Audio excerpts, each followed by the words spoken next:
एक लाडू वळू किती 4-5 सेकंद लागतात, जास्त वेळ नाही। मस्त असे हे मुगाच्या डाळीचे लाडू झाले आहेत आणि जे का अगदी बेसन आवडतात पण बाततात त्या लोकांनी तर हे आवर्जून करायचे आणि खायचे। बघा मस्त असे रवाळ दिसतात आणि सुगंध पण काय येता वेलची वगैरे आणि तो खमंग असा मुगाच्या डाळीचा सुगंध। दिवाळीत तर तुम्ही सगळेच लाडू करता, सगळेच म्हटल्यावर कोणते, बेसनचे लाडू, रव्याचे लाडू, बुंदीचे लाडू, पाकातले लाडू असे तुम्ही लाडू करताच। पण ह्या दिवाळीत स्नेहा घेऊन आली आणखीन एक लाडूची भर, ते म्हणजे मुगाच्या डाळीचे लाडू। आणि ह्या दिवाळीत तुम्ही हे लाडू नक्की करून बघा। चला वेळ न दवडता जाऊया मुगाच्या डाळीच्या लाडूच्या सुरुवातीक। चला जाऊया परब किचनमध्ये। आता काल मी संध्याकाळी वेळ भेटलो तशी मी डाळ भाजून घेतलंय ती। चला आता आपण पहिली बघूया डाळ भाजलंय आणि नंतर मग ती चक्कीवर दिलंय। आता ही घेतलंय मी भाजणीची कढई आणि आता पेटवते गॅस। आता मी ह्या वेळेत ठरवलंय की चण्याच्या पिठाचे लाडू तर खूप खाल्ले, आता आपण मुगाच्या डाळीचे लाडू करूया। ते पण छान लागतात, तेवढेच चविष्ट लागतात, पण त्याची पण पद्धत तुमका कळूक होई म्हणून दाखवते मुगाच्या डाळीचे लाडू। आता कढई आपली चांगली तापली आहे। आता कढई मोठी असल्यामुळे माझी ही अर्धा किलो डाळ पूर्ण रवली त्याच्यात। आता ही सतत ढवळून आपण खमंग अशी परतून घेऊया। आता गॅसची आज मी जरा मोठीच ठेवलंय, आधी सुरुवातीत थोडी मोठीच ठेवलंय की ते आपली डाळ थोडी हिरवीचा म्हणून, हिरवी म्हणजे थोडी कच्ची, आता मालवणी भाषेत हिरवी म्हणतात।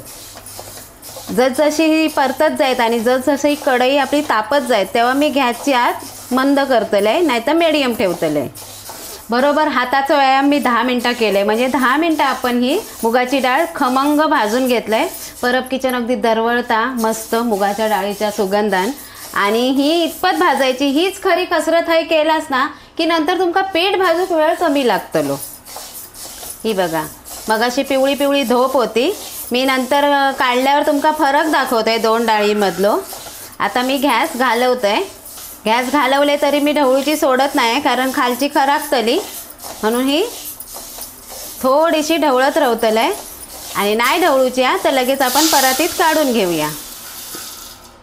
ही बघा ही भाजूच्या आधीची डाळ आणि ही इतपत अशी मी भाजलंय।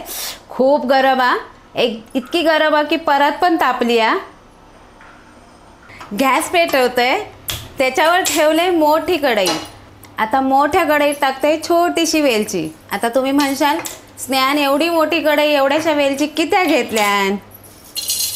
त्याचा कारण की ही कढई आहे ना ती माका आता पीठ भाजूक घेऊची आ, कित्या 17 भांडी भरू, तुमका माहिती आहे चांगलं स्नेहा 17 भांडी भरत नाही। आता ही वेलची आहे ना मी साली सकटच भाजतोय, मी साल वेस्ट नाही घालवत आहे। जेव्हा मी ही चाळून घेतले तेव्हा वरची जी साल ती आपल्या चायच्या पावडरमध्ये घालायची किंवा चाय करतोय चायत घालायची, तर आपण वेस्ट घालवायचा नाही। जास्त अशी नाही, फक्त 2 मिनटं परतून घेते। जर अशी कडक होई की त्या मिक्सराक लागाक होई, ती कडक झाली तर पटकन वाटतली। आता गॅस काय मी घालवले नाही, ही वायस थंड होते। हे काजू आणि हे बदाम, आता हे पण चांगले मंद आचेवर गरम करून घेऊया। आता ह्यांका वायस तसाच रवा दे, मी इथे मिक्सर लावून घेते, वेलची वाटून घेते। आता ही वेलची आपल्या मिक्सरच्या भांड्यात घालतोय। तुमका जर वाटला की लागाची नाही, माझ्या ह्या भांड्यात एवढा लागता म्हणून मी फक्त वेलचीच घेतलंय, नाही जर तुमच्या भांड्यात लागत तर थोडी 1-2 चमचे साखर घाला। आहा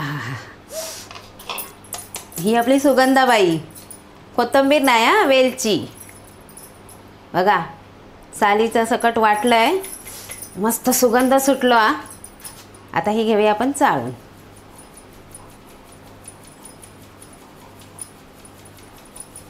आता दिवाळीची पूर्वतयारीत ही एक तयारी व्हायी आपली, म्हणजे आपल्या सगळ्यात असा ह्या काम आधी सोपे करून ठेवला की आपल्या कोणत्याही लाडवात म्हणान दे, रव्याचे लाडू करंजी सगळ्यात घालूक गावता। 1-2 चमचे घातले की झाला काम। आता ह्या जा उरला, ह्या आपण आपली चाय बनवतो ना, दिवाळीत पाहुणे येतले मग चाय बनवते वेळी ही घालायची चाय। आता बदाम आणि काजू माझे थोडेसे बारीक गॅसवर मी वाटेपर्यंत उलपवून घेतलं आहे. थोडे म्हणजे बरेच असे झाले आहेत. आता ते सुद्धा मी वाटूनच घेतलेलं आहे. आता काढून घेत आहे. गॅस बारीकच आहे.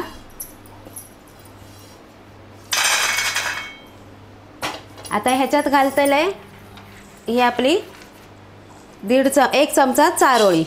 चारोळी कधीही कशात घालते भाजूनच घ्यायची की त्यात ती जराशी खवट अशी वाटता. बारीकच घ्यायचा. तोपर्यंत मी काजू आणि बदामाची भरड करून घेते. तुमका जर अख्खे घालूचे असतील तर हेच मोडा. आम्ही कधी पण भरडच करतो. नंतर तो काजू पडलो तो लाडू दात पडल्यासारखं दिसता. म्हणून मी अशी भरड करते. थैच्यात आहे 2दा पल्स मोडवर फिरवतले. बारीक गॅसवर ते चारोळी ठेवते. ह्या 2दा पल्स मोडवर फिरवले. ह्या उघडते मी. त्याच्या आधी आपण चारोळी उतरवून घेऊया. हां, ही आपली सुगंधाबाई बघा. सुगंध उडून जाऊ नये म्हणून अशी बरणीत भरून ठेवते. जशी आपली दिवाळीची तयारी आपण मी सांगितलंय मग अशी दिवाळीची तयारी जर ही पूर्वतयारी करून ठेवलास तर आपल्या करंजी म्हणा लाडू म्हणा त्यात घालू गावता पटकन घाईच्या वेळेत.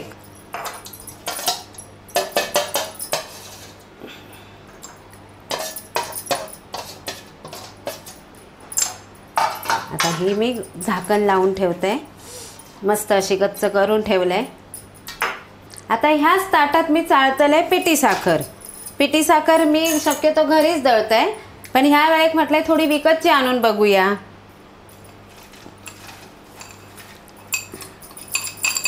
आणि विकतची काय गोष्ट आणली तर ती पहिली चाळून घेऊकच वई. ही बघा गटळे हत तसे चमच्याने मोडते. आता त्याच चाळणीन चाळते म्हणजे की त्या काय तो वेलचीचा सुगंध चाळणी कसा तो ह्या साखरेबरोबर आपल्या लाडवात पण जाईल. ही पिठी साखर आपल्या साखरेचीच असता. जरा हवा लागली की त्याचे गोटळे होतात. मग तुम्ही जर पिठी साखर आणलास तर चाळून एकदम हवा बंद प्लॅस्टिकच्या पिशवीत ठेवलास तर असे गटळे होणार नाही. जेव्हा होई तेव्हा मग अशी घेऊ घेता. ही पण एक तुमची पूर्वतयारी.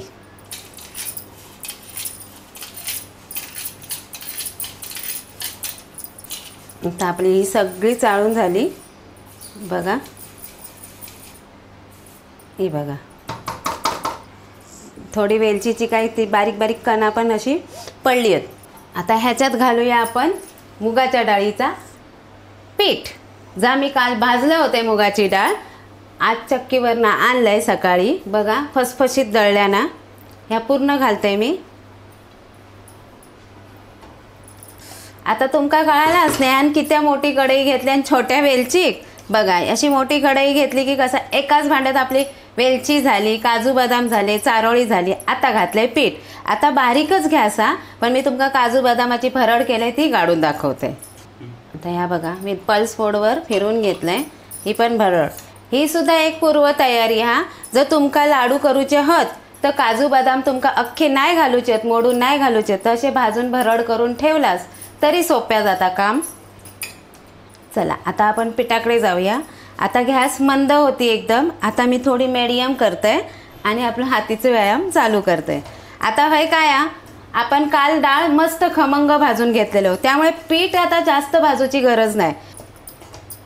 आता हे मी एक टिप सांगतले.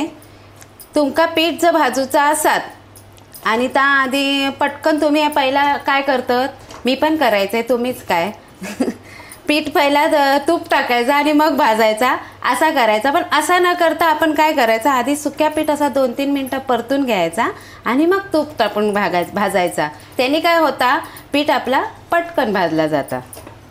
आता मी 2 चमचे तूप घालते.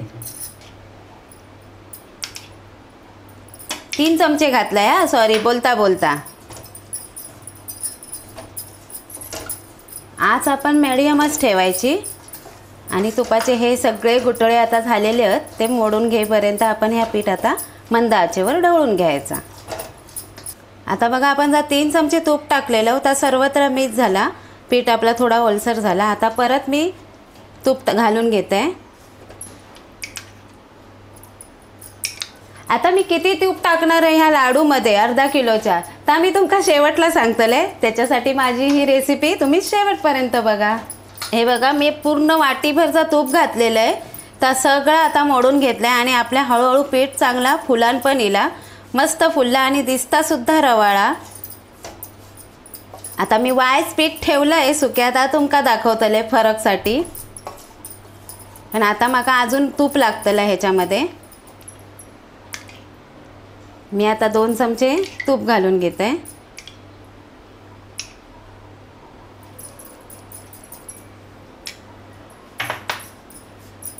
आता आपला पीठ चांगला 8 मिनटं मी परतून घेतलंय. तूप टाकून टाकून चांगला 8 मिनटं परतलंय. आता ह्या झाला मस्त असा भाजून खमंग फुलला पण. आता ह्या मी गॅस घालवते आणि ह्या पीठ आता खाली घेते. मी ह्या भांड्यातला पीठ काढणार नाही. चला आता मी ह्याच कढईत मी लाडू वळवतलंय. आता सध्या गरम आता गरम असते वेळीच ह्याच्यात आपण मिक्स करूया पटापट. आपली साखर, ड्रायफ्रूट वाटून घेतलेले, अर्धा किलो मुगाची डाळ घेतलेलं आहे. ती भाजून दळून आणल्याबरोबर ती भाजलंय आता, तरी पण ती अर्धा किलोचा. त्याच्यासाठी मी पाव किलो पिठी साखर घेतलंय. तुमच्या गोडीनुसार तुम्ही कमी जास्त करू शकतास, पण मला पाव किलो बरोबर वाटतं ह्या प्रमाण. आता ही पिठी साखर आपण सर्वत्र घालून घेतली. आता ढवळून घेऊया. गरम असतेच घातली की व्यवस्थित मिक्स होता ती. आता हातीबरोबर आपण ड्रायफ्रूट पावडर सुद्धा घालून घेऊया.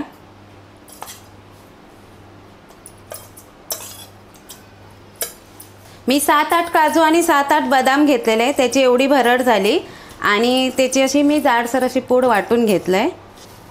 आणि ही आपली 1 चमचो चारोळी, ती सुद्धा खमंग भाजून घेतलेले आहे, ती सुद्धा घालून घेते. हे आपले 2 चमचे काळे मनुका, ते सुद्धा ढवळून घेऊया. आता मी वेलची घालतले, पण आधी हा सगळा ढवळून घेते आणि सुगंधाबाई मी सगळ्यात शेवटी घालतले. आता कढई गरम म्हणून मी हातीन करत नाही, चमच्यानंच ढवळतंय. चक्कीवरनं दळून आणलेलं पीठ आणि ह्या मी भाजून घेतल्या 8 मिनटं पीठ. बघा फरक. पीठ गरमच असा मी सगळा मिक्स केलंय. आता शेवटला आपली ही सुगंधाबाई वेलची, आता ती पण चांगली ढवळून घेऊया. आता थोडासा थंड हातात सोसता एवढा झाला, एवढा पण नाही झाला हा गरम. चला आता घेऊया आपण आपलं मिश्रण हातलीवर आणि ह्या बोटाने दाबतोय आणि खालच्या खोलगट असा हे असा करतोय.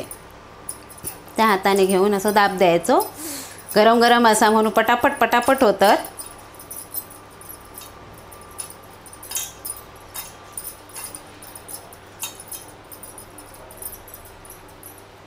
एक लाडू वळू किती 4-5 सेकंद लागतात, जास्त वेळ नाही. आता बोटाचे ठसे उठलेत किंवा ओबडधोबड झालं तर असं करायचो.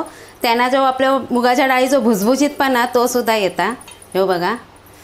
आणि काय काय वर इला तर बघा, हे मनुका इले वरती, बदाम येतात, ही चारोळी इली होय. मस्त असे हे मुगाच्या डाळीचे लाडू झाले आहेत. आणि जे का अगदी बेसन आवडता पण बाततात त्या लोकांनी तर हे आवर्जून करायचे आणि खायचे. बघा मस्त असे रवाळ दिसतात आणि सुगंध पण काय येता, वेलची वगैरे आणि तो खमंग असा मुगाच्या डाळीचा सुगंध. मस्त असे हे थंड कुठल्याही सीझनला खाऊ शकतो. पण मी ह्या दिवाळीत भर म्हणून सांगितलंय ना, तसे हे मुगाच्या डाळीचे लाडू तुम्ही ह्या दिवाळीत नक्की करा. चविष्ट असतात. जे का बेसन बाजा अगदी बाजता आणि डॉक्टरांनी सांगितलं आवड तर असता, बेसनची आवड कोणाक नसता हो, सगळ्यांकाच असता. पण जे का बेसन बाजता त्यांनी बेसनची चव म्हणून असे मुगाच्या डाळीचे लाडू करायचे. छान लागतात, होतात पण चविष्ट आणि असतात सुद्धा पौष्टिक. शरीरात अगदी थंड. अगदी गुळ घालून केलास तर अतिउत्तम, पण मी साखरच घालून केले कारण पोरांका गुळ घालून आवडत नाही. मग ह्या दिवाळीत असे हे लाडू करा मुगाच्या डाळीचे. कसे झाले ते मला कमेंटमध्ये नक्की सांगा. आणि माझा चॅनल आतापर्यंत सबस्क्राईब केला नसेल तर पहिला ता करा. नेहमीप्रमाणे हसत राहा, खात राहा आणि नवनवीन रेसिपीसाठी परब किचन पाहत राहा. धन्यवाद.